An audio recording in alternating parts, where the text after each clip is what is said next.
मखाना तो आपने स्नैक्स के तौर पर ज़रूर खाया होगा, लेकिन क्या आप जानते हैं कि ये कैसे बनता है और उसे बनाने का तरीका क्या है?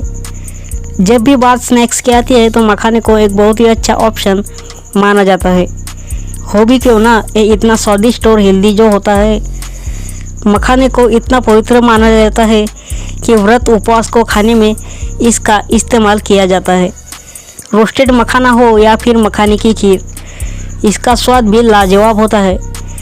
सबको ये तो पता ही होगा कि मखाना एक पेड़ से आता है, लेकिन क्या आपको ये पता है कि मखाना किस पेड़ से आता है और इसको किस प्रकार और कितनी मेहनत से बनाया जाता है? आपको जानकर हैरानी होगी कि फॉक्सनट कहे जाने वाले मखाने को उगाने और इसे खाने लायक बनाने के लिए उसी तरह की मेहनत लगती है जिस तरह से समुद्र से मोती निकालने में लगती है। तो चलिए आज आपको मखाने के बारे में बहुत महत्वपूर्ण जानकारी बताते हुए जानते हैं कि कैसे इसे खाने लायक बनाया जाता है। आखिर कहाँ से मिलता है ये मखाना? मखाना असल में बहुत ही महत्वपूर्ण फूल से निकलता है। ये एक कमल के पौधे का हिस्सा होता है और इसे वाटर लिली से भी निकाला जा सकता है। ये वास्तव में कमल के फूल का बीज होता है जिसे प्रोसेस करके निकाला जाता है, जिससे कि मखाना बनता है। वो खूबसूरत फूल जिसे लक्ष्मी जी को चढ़ाया जाता है, वही फूल हमें मखाना देता है और इसलिए मखाने को इतना शुद्ध माना जाता है और उसका उपवास में और व्रत में उपयोग किया जाता है। मखाना भारत में अधिकतर बिहार में उगाया जाता है। इसके अलावा कोरिया, जापान और रशिया के कुछ अन्य देशों में भी ये मिलता है। अब हमने ये तो जान लिया कि मखाना आखिर किस चीज़ से बनता है, लेकिन इसे निकालने में बहुत मेहनत लगती है और ये पूरा प्रोसेस बहुत ही सावधानी से करना होता है, क्योंकि इसे निकालने के लिए किसानों को पानी के अंदर गोता लगाना होता है। मखाना हार्वेस्ट करने के लिए सिर्फ कुछ ही लोगों को लगाया जाता है जिनको इसकी जानकारी होती है। ये वो लोग होते हैं जिन्हें इस काम का बहुत अच्छी तरह से अनुभव होता है। इसे तालाब से निकालने का काम सुबह लगभग 10 बजे शुरू होता है, क्योंकि सुबह पानी में मखाने के बीज दिखाई नहीं देते और शाम के 3 बजे तक ये काम चलता रहता है। इसमें 5 घंटे आराम से लग जाते हैं। कई जगहों पर तो इसे बांस के ज़रिए भी निकाला जाता है। इस प्रोसेस को अलग अलग जगह पर अलग अलग तरीके से किया जाता है। अब इन्हें इकट्ठा करना भी बहुत मुश्किल काम होता है और इसके बाद इसकी सफाई और इसे स्टोर करने का काम किया जाता है। इन्हें बड़े बड़े भगोनों में रखा जाता है और उसके बाद लगातार हिलाया जाता है। ऐसा करने से मखाने के ऊपर लगी गंदगी साफ़ होती है और फिर इसे पानी से भी बार बार धोया जाता है, जिससे इनमें लगी गंदगी पूरी तरह साफ़ हो सके। साफ बीज इसके बाद छोटे छोटे बैग्स में भरे जाते हैं और इसके बाद एक सिलेंड्रिकल कंटेनर में इन्हें भरा जाता है। इस कंटेनर को काफ़ी देर तक ज़मीन पर रोल किया जाता है, जिससे बीज स्मूथ बन जाए। इसके बाद इन बीजों को अगले दिन के लिए तैयार किया जाता है। दूसरे दिन इन बीजों को चटाई पर फैलाकर 2 से 3 घंटे के लिए सुखाया जाता है।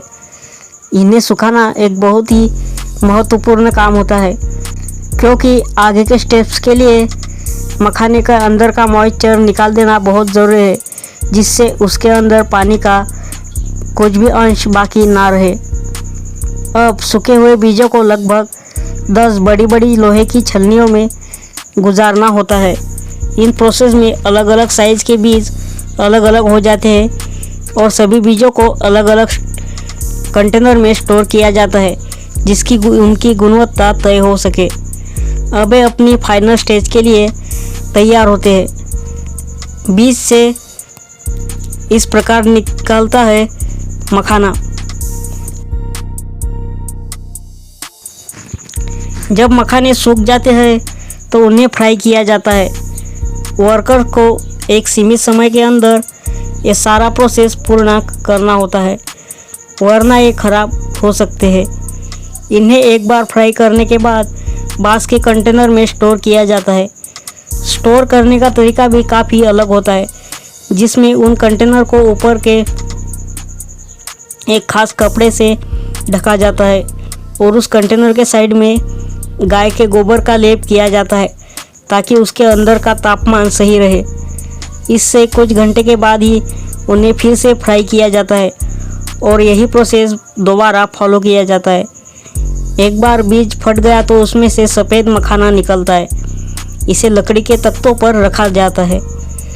इस तरह कड़ी मेहनत के बाद स्वादिष्ट मखाना बन जाता है और एक बार सफ़ेद पफ निकल जाए तो उसे हाथ से साफ किया जाता है ताकि बीज के अंदर का कोई भी हिस्सा उसमें रह न जाए।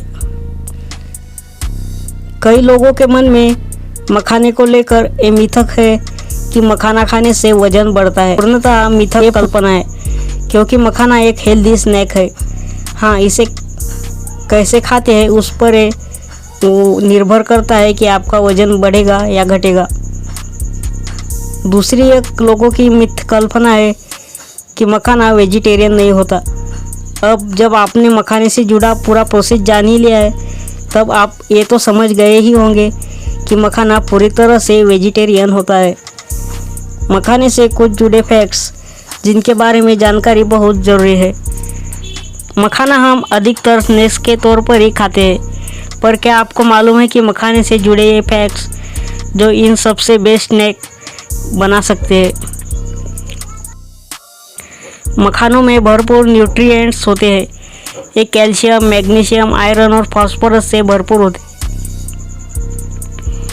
मखाने एंटीऑक्सीडेंट के स्रोत है और ये शरीर से टॉक्सिन्स निकालने का काम कर सकते हैं। ये ब्लड शुगर लेवल को भी सुधार सकते हैं। मखाना हेवी स्नैक नहीं होते, जिससे वो जो अपना वेट कम करना चाहते हैं उनके लिए मखाना एक अच्छा नाश्ता हो सकता है। रिसर्च कहती है कि मखाने को एंटी एजिंग प्रॉपर्टीज़ भी होती है। एक स्टडी के अनुसार मखाना दिल की सेहत ठीक रखने के लिए भी काम आता है। अब जब आप मखाने से जुड़ी इतनी सारी चीज़ें जान ही गए हैं, तो क्यों ना हम मखाने को अपनी डाइट में शामिल करें। अगर आपको मखाना बाय करना है तो अमेज़ॉन की वेबसाइट पर जाकर आप उसको बाय कर सकते हैं। इसके लिए लिंक डिस्क्रिप्शन बॉक्स में दी गई है। अगर आपको ये वीडियो अच्छी लगी तो इसे शेयर ज़रूर करें और ऐसी ही अन्य वीडियो देखने के लिए इस YouTube चैनल को सब्सक्राइब ज़रूर करें।